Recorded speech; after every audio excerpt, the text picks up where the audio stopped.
આ તરફ કોંગ્રેસના ઉમેદવારોએ પણ ફોર્મ ભર્યા। મહેસાણામાં તો ઉમેદવાર ટ્રેક્ટર લઈને આવ્યા। દમણ દીવ લોકસભા બેઠક પર કોંગ્રેસના ઉમેદવાર કેતનભાઈ પટેલે ઉમેદવારી પત્ર ભર્યું હતું। ઉમેદવારી પત્ર ભરતા પહેલા કેતન પટેલે મોટી દમણ માર્કેટ વિસ્તારમાં સભા યોજી હતી। સભામાં ઉમેદવાર કેતન પટેલની સાથે કોંગ્રેસના અગ્રણીઓ અને તેમના સમર્થકો સાથે મોટી સંખ્યામાં લોકો પણ ઉપસ્થિત રહ્યા। સભાને સંબોધતા કેતન પટેલે અનેક મુદ્દે ભાજપને આડે હાથ લીધી। સભા બાદ તેઓએ રેલી સ્વરૂપે દમણ કલેક્ટર કચેરીએ જઈ પોતાનું ઉમેદવારી પત્ર ભર્યું। મહત્વપૂર્ણ છે કે કેતન પટેલ સંઘ પ્રદેશ દમણ દીવ કોંગ્રેસના પ્રદેશ પ્રમુખ છે। હવે કોંગ્રેસના ઉમેદવાર કેતન પટેલે પણ ઉમેદવારી પત્ર ભરતા વર્ષ 2019માં જે ઉમેદવારો વચ્ચે ત્રિપાખીયો જંગ ફેલાયો હતો તેવી જ રીતે આ વખતે પણ આ બેઠક પર તે જ ઉમેદવારો વચ્ચે ફરી એકવાર પ્રતિષ્ઠાભર્યો જંગ ખેલાઈ રહ્યો છે। ભરૂચ લોકસભા બેઠક પર દિલીપ વસાવાએ ઉમેદવારી ફોર્મ ભર્યું। દિલીપ વસાવા તેમના આદિવાસી સમર્થકો સાથે કલેક્ટર કચેરીએ પહોંચ્યા। મહત્વનું છે કે દિલીપ વસાવા આદિવાસી નેતા છોટુ વસાવાના દીકરા છે। આ વખતે ભરૂચ બેઠક પર ત્રિપાખીયો જંગ જામવાનો છે। આ તરફ મહેસાણામાં કોંગ્રેસ ઉમેદવારનો અનોખો પ્રચાર જોવા મળ્યો। મહેસાણામાં કોંગ્રેસ ઉમેદવાર ટ્રેક્ટર ચલાવીને સભા સ્થળે પહોંચ્યા।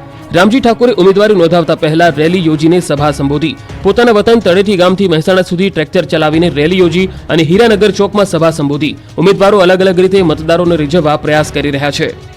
સુરતની પંડોળ પોળમાં ગેલેરીનો ભાગ ધરાશાયી, ઘટના સીસીટીવીમાં કેદ।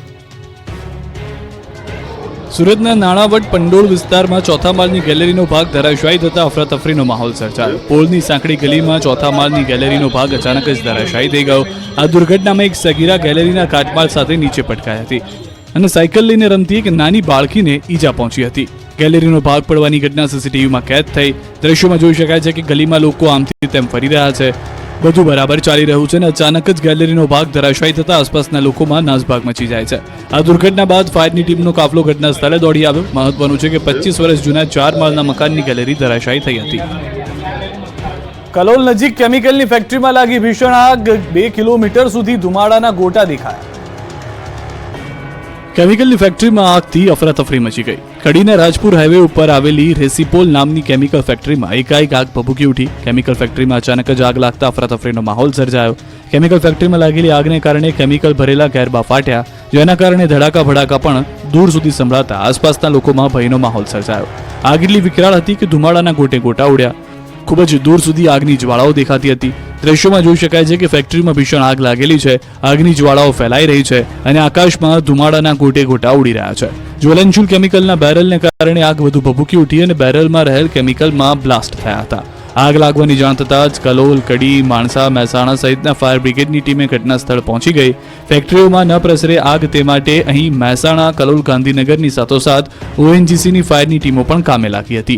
આગને કારણે કેમિકલનો જથ્થો બહાર આવતા જ હાજર પોલીસે બનાવ સ્થળને કોર્ડન કરી ટ્રાફિકને ડાયવર્ઝન આપવામાં આવ્યું હતું, જેના કારણે ટ્રાફિક જામના દ્રશ્યો પણ સર્જાયા।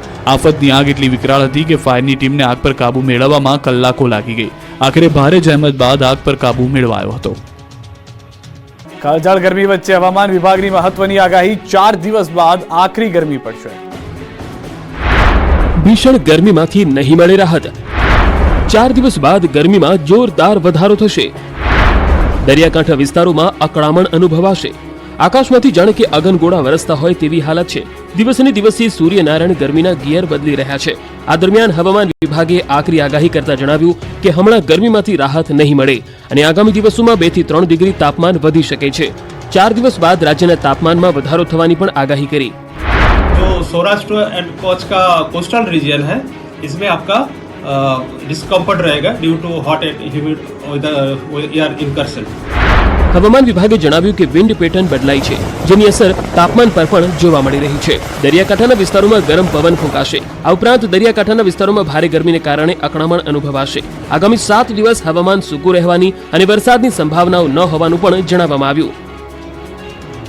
રાજકોટ જિલ્લાની ધરતી ધણધણી, શાપર નજીક ભૂકંપના આંચકા અનુભવાયા। રાજકોટની ભાગોળે આવેલ શાપર નજીક ભૂકંપનો આંચકો અનુભવાયો। શાપર, વેરાવળ અને આસપાસ વિસ્તારમાં આંચકાની અનુભૂતિ થઈ હોવાનું સામે આવ્યું। આ ભૂકંપના આંચકાની તીવ્રતા 2.9 મપાઈ હતી। બપોરે 2 વાગ્યાની આસપાસ અચાનક આવેલા ભૂકંપના આંચકાના પગલે સ્થાનિક મહિલાઓ અને બાળકો ઘરની બહાર દોડી આવ્યા હતા। ભૂકંપનું કેન્દ્રબિંદુ રાજકોટથી 16 કિલોમીટર દૂર નોંધાયું છે.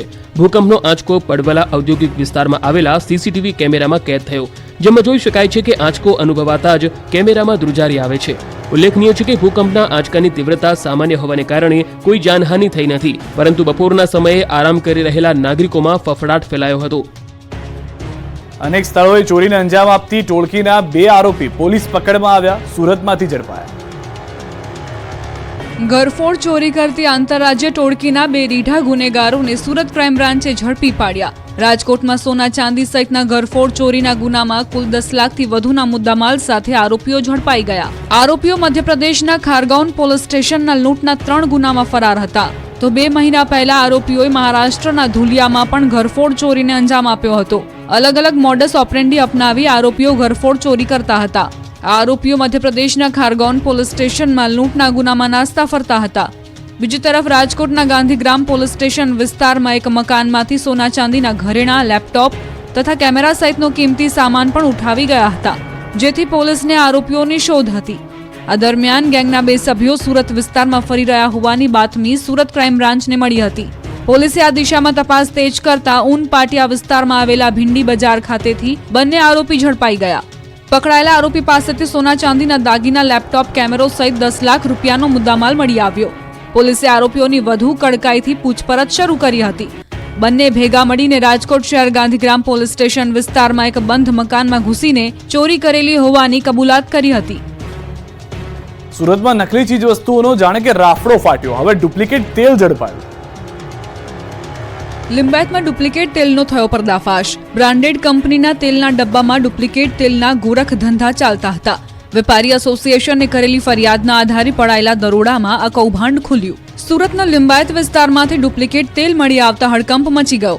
લિંબાયત આવેલ વિજયાલક્ષ્મી સુપર સ્ટોરમાંથી ડુપ્લિકેટ તેલ હોવાની ફરિયાદ વેપારી એસોસિએશન દ્વારા કરવામાં આવી હતી, જેને પગલે પોલીસને સાથે રાખીને આ સ્ટોર પર દરોડા પાડવામાં આવ્યા, જેમાં 60 ડુપ્લિકેટ તેલના ડબ્બા તથા અલગ અલગ બ્રાન્ડના 250 સ્ટીકર તથા ડબ્બા પર લગાવાતા 250 ઢાંકણા પણ મળી આવ્યા હતા.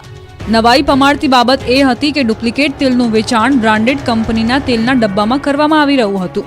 વેપારી એસોસિએશનના પ્રમુખે તેલનો ડબ્બો નકલી છે કે અસલી તે તપાસવાની ટ્રીક નાગરિકોને સમજાવી હતી. મહત્વનું છે કે સુરતમાં ખાદ્ય પદાર્થમાં વધી રહેલી બનાવટી અને નકલી વસ્તુનો કારોબાર ફૂલ્યો ફાલ્યો હોય એમ લાગી રહ્યું છે, કેમ કે હાલમાં જ અહીં ડુપ્લિકેટ શેમ્પૂ અને ગુટખાનો ગોરખ ધંધો પકડાયો હતો. સુરતમાં મસાલાની સિઝન સાથે પાલિકાનું ફૂડ વિભાગ એક્શનમાં. મરી મસાલાના વેપારીઓને ત્યાં સેમ્પલ લેવાયા. સુરત શહેરમાં ઉનાળાની શરૂઆત સાથે જ મસાલાની સિઝન પણ શરૂ થઈ છે. ભૂતકાળમાં કેટલીક જગ્યાએ મસાલામાં ભેળસેળ હોવાનું બહાર આવ્યા બાદ આ વર્ષે મસાલાની સિઝન શરૂ થતાની સાથે જ પાલિકાના ફૂડ વિભાગે દરોડા પાડ્યા. મસાલાના વેચાણ કરનારા વેપારીઓને ત્યાં સેમ્પલ લઈને ચેકિંગ માટે પાલિકાની લેબોરેટરીમાં મોકલી આપ્યા છે. સુરત પાલિકાના ફૂડ વિભાગ દ્વારા છેલ્લા કેટલાક વખતથી ખાણીપીણીનું વેચાણ કરતા વેપારીઓને ત્યાં તપાસ કરીને સેમ્પલ લઈને ચકાસણી કરે છે. હાલમાં સુરતમાં મરી મસાલાની સિઝન શરૂ થઈ છે. ગૃહિણીઓ આખા વર્ષના મરી મસાલા ભરે છે. તેમાં પણ હાલમાં સુરતના અનેક જગ્યાએ ખુલ્લી જગ્યામાં મસાલાનું વેચાણ થઈ રહ્યું છે. સુરતમાં વેચાતા મસાલા આરોગ્યપ્રદ છે કે નહીં અને ગુણવત્તાવાળા છે કે નહીં તેની ચકાસણી માટે આજે સુરત પાલિકાના ફૂડ વિભાગે 7 ટીમ બનાવી હતી. દરેક ઝોનમાં તપાસ હાથ ધરવામાં આવી. મરી મસાલાના વેચાણ કરતા વિક્રેતાઓને ત્યાંથી હળદર, મરચા, ધાણા જીરું સહિતના મસાલાના સેમ્પલ લેવામાં આવ્યા. આ સેમ્પલ પાલિકાની ફૂડ લેબોરેટરીમાં મોકલી આપવામાં આવ્યા છે. તેનો રિપોર્ટ આવ્યા બાદ ખબર પડશે કે મસાલા ભેળસેળવાળા છે કે નહીં. સાળંગપુરમાં હનુમાન જયંતિને લઈને તડામાર તૈયારીઓ. દાદાને 5000 કિલો ફૂલોનો કરાશે અભિષેક. વિશ્વ પ્રસિદ્ધ યાત્રાધામ સાળંગપુર ખાતે હનુમાન જયંતિની ભવ્યથી ભવ્ય ઉજવણી કરવામાં આવશે, જેને પગલે તૈયારીઓને આખરી ઓપ આપવામાં આવી રહ્યો છે. કષ્ટભંજન દેવ મંદિર ખાતે 21 એપ્રિલથી 23 એપ્રિલ સુધી વિવિધ કાર્યક્રમોનું આયોજન કરાયું છે, જેમાં 21 એપ્રિલે પૂજન તેમજ 22 એપ્રિલના રોજ સવારે 11 કલાકે કેરીનો ભવ્ય અન્નકૂટ દાદાને ધરાવવામાં આવશે, જ્યારે સાંજે 4 કલાકે 54 ફૂટની કિંગ ઓફ સાળંગપુરની મૂર્તિને 5000 કિલો પુષ્પનો અભિષેક કરાશે. સાથે જ ડાન્સનું પણ આયોજન કરાયું છે. તો સાંજે અગ્નિ પૂજા અને મહાઆરતી બાદ ભવ્ય આતશબાજી અને લાઇટિંગનો શો પણ યોજવાનો છે.